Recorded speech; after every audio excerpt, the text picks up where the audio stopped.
Welcome to Inside San Diego, where we take a personal look at the hottest trends under the sun. On today's show, we'll have the most San Diego has to offer in love, life, fashion, fitness, food, and all-around entertainment. Live from the studios at KUSI News, Inside San Diego. And use your life lessons to get ahead in your career. The author of Lessons from a Recovering Worker Bee is here to tell us how to use our personal experiences to get ahead in the corporate world. All right, coming up, we have some tips for professionals at every stage of their career. You can use your life experiences to achieve success in the corporate world. We'll talk to an author. She's got all sorts of good stuff to tell us. Hey, we are showing you this morning how to get that corner office you want at work. Yes, I hope so, because I need a corner office. You're not getting one. You're too new. We don't have any. It's a round building, apparently. Yeah, exactly. The author of Lessons from a Recovering Worker Bee, Dustin Dumas, is here to tell us how to use your life experiences to get ahead in a career. Hello, good morning. Welcome. Thank you for joining us. Thanks for having me. So you're a worker bee. Definitely. How are you distinguished as a worker bee? What would you say? Well, as a worker bee, I always found myself like in a position, and I just worked and worked and worked, and I wasn't really looking at the long-term goal of like, okay, what do I want to do? I knew, but I wasn't taking the appropriate steps, and so I had to take a step back and assess what I was doing, and that's when I determined, okay, I'm a worker bee. I need to stop and just determine what to do next. So you're talking about working and you're kind of working in place. Exactly. You weren't working to advance. Exactly. Okay, so what do we need to know? Most of us are guilty of that, I'm going to say. Absolutely. Yeah. Yeah. Well, I think it's because we want to do a very good job in the position that we're currently in, and so we sometimes have a tendency not to think about the next 2 or 3 steps to get you to where you want to be eventually in your long-term goals. But I think a lot of people, they're afraid to move up. They're afraid to, they don't want to take that challenge. They want to in their mind, but they don't actually do the steps. It's a risk, though, you know? You never know. Absolutely. Because you never know if what you do is going to set you forward or back. So what made you decide to start writing about it? Let me reach over here for a second. Well, actually, what made me decide to write about it was a few years ago, I lived and worked in Silicon Valley, and I was laid off twice in like 1 year. Part of the .com. It was an emotional roller coaster. But it was great. I mean, some people would have taken it the wrong way and said, okay, woe is to me.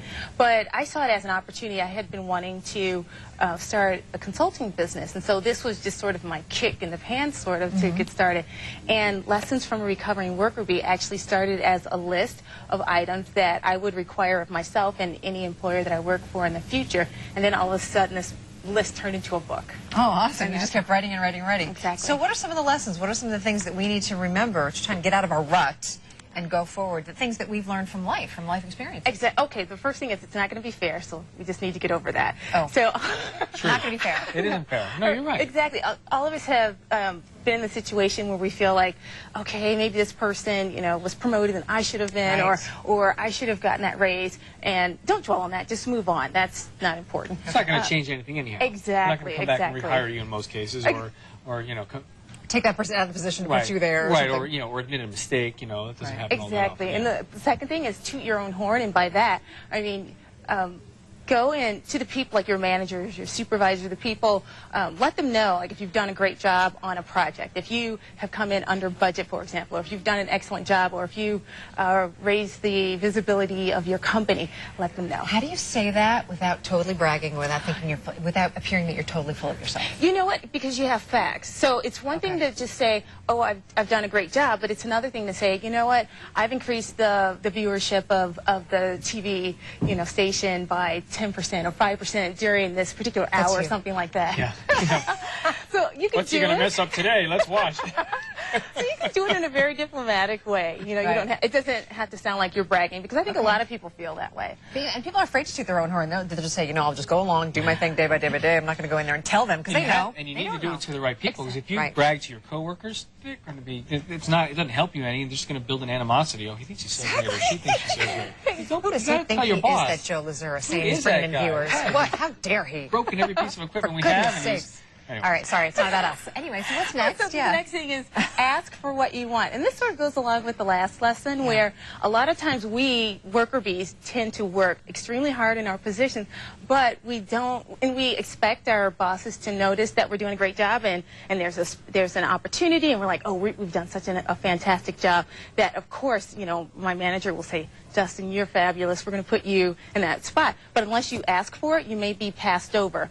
But there's one caveat caveat to asking for it. You have to be qualified. So you can't just ask for a position just because you want it.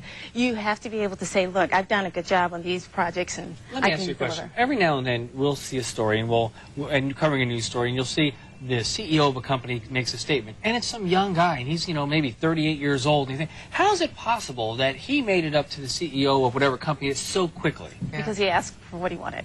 Wow. And I think a lot of that is just, and I don't think it's, I certainly don't think it's bad. I think the people who do ask are the ones who go further in life, just because they have that, they have that need to go further. Do you think staying in one company and just keep on applying for positions and moving up is the way to go, or should you hop from company to company? It depends on the company, because there are some companies that promote from within, and then there are other companies that promote from outside. So if you like your company and you find yourself sort of in a rut where you've asked to be promoted, but you aren't, then maybe it's time to look outside. Let's put up on the board one more time, because there's a couple more things we want to get through. We only have a little bit of time.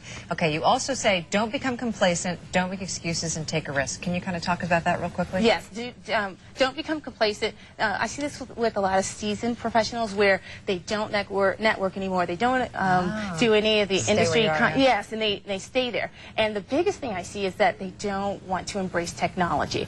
So they become quite complacent. The next thing is making excuses. A lot of people will make excuses that, well, you know, I don't have the background for this, or I don't have the skills or the training for this.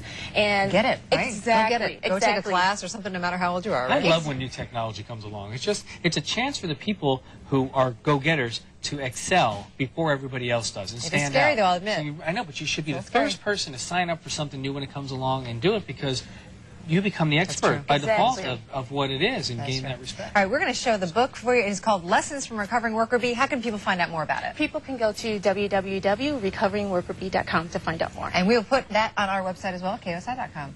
Excellent. Thank you, Dustin. Thank Appreciate you it. All sorts of good tips. Thank you, Dustin. Absolutely. Keep going and keep going. We have lots of questions. So when does the book come out real quick? Before in the fall. In the fall. So, Yes. yeah, and that's important, because I want people to run to the bookstore looking for it now. It comes out in the fall. Yes. On the website, go on our website. We'll check it out. Yes. Thank you, girl. Thank you. Appreciate it. Have a great weekend.